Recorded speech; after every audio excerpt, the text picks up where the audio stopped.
Magandang araw mga bata! Ang ating aralin sa arts para sa araw na ito ay tungkol sa ilusyon ng espasyo. Ngunit bago tayo magsimula ay balikan muna nating muli ang ating unang aralin tungkol sa pagkakaiba-iba ng laki ng mga tao sa larawan upang malaman ang distansya nito sa tumitingin. Tignan natin ang larawang nasa inyong screen. Ano ang napansin mo sa larawan? Bakit may malalaki at maliliit na mga tao at bagay sa larawan? Paano ginuguhit ang mga tao at bagay sa larawan kapag ito ay malapit o malayo sa tumitingin? Mapapansin natin sa larawang ito na ang mga taong iginuhit ng malalaki ay malapit sa taong tumitingin, samantalang ang maliliit naman ay malayo. Tignan natin ang larawang ito. Ano-ano ang mga makikita natin sa larawan?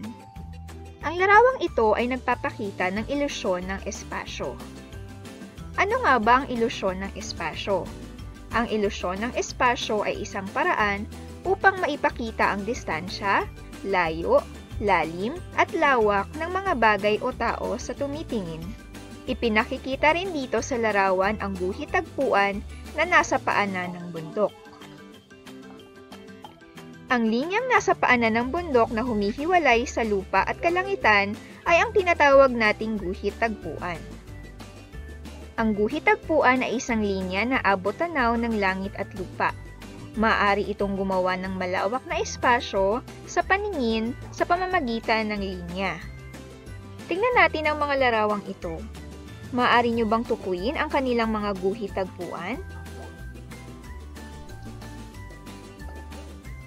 Magaling mga bata! Mapapansin din natin na ang riles at kalsada ay papaliit upang maipakita ang distansya o layo nito sa tumitingin. Narito ang ilan pang mga halimbawa ng mga larawang nagpapakita ng ilusyon ng espasyo. Anong masasabi mo sa mga larawang ito? Ngayon naman mga bata ay tukuyin natin kung alin sa mga sumusunod na larawan ang nagpapakita ng ilusyon ng espasyo at alin naman ang hindi. Tingnan nga natin ang mga tamang sagot. Ang mga larawang aking binilugan ay ang mga larawang nagpapakita ng ilusyon ng espasyo. Ang mga walang bilog naman ay hindi. Nakuha nyo rin ba ang mga tamang sagot? Mahusay mga bata!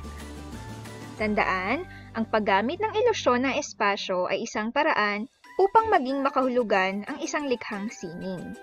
Sa pagguhit, kailangang maiguhit ng malaki ang mga bagay na malapit sa tumitingin at maliit naman kung ang mga ito ay malayo sa tumitingin. Sana'y meron tayong natutunan para sa araw na ito. Maraming salamat mga bata!